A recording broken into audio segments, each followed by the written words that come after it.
Oh, apa tu? Apa tu?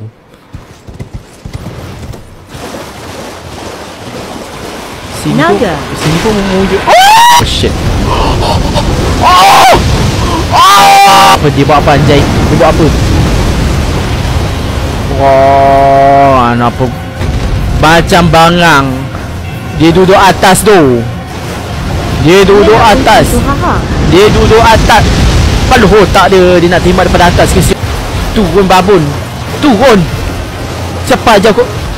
Macam cicak tu dia turun. Kau boleh menang. Oh, lagi sikit. Oh! Stamina aku. Okey, dia datang. Oh, dia buat benda babun tu lagi.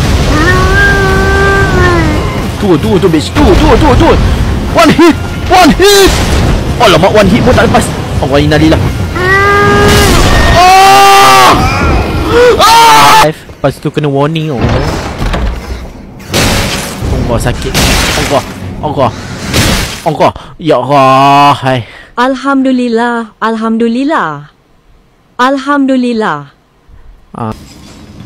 What? Apa? The strange mating here is very difficult to fight.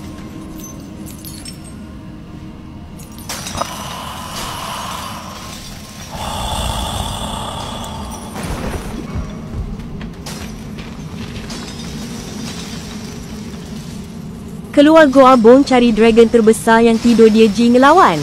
What? Thunder at home do all the bosses also hard. What?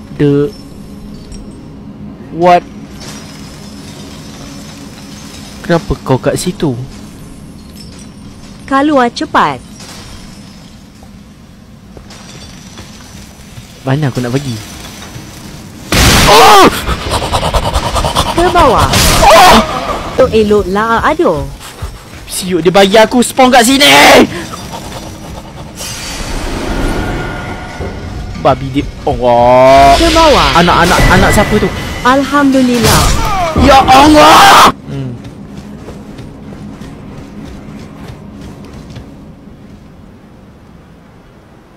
It's time to do the task. Keluar belok kanan cari dragon terbesar warna putih. Guna kuda.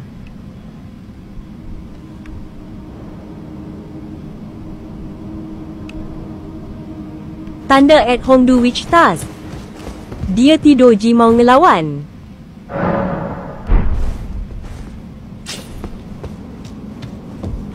Wadidok doing.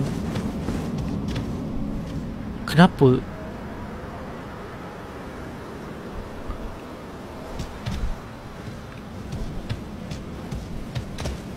Kumaha barudak. Asal The wife mask that just appeared. Guna kuda terus lari. Yap, sabar. Kenapa Kau di map neraka. Welcome. Babi tu.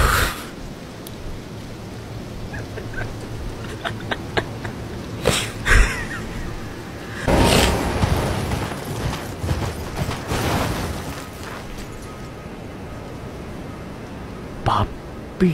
Bukan. Babi dia bangun. Oh, dia keluar health bar terus. Aku dah lalu je. Please. Aku dah lalu je. Okay.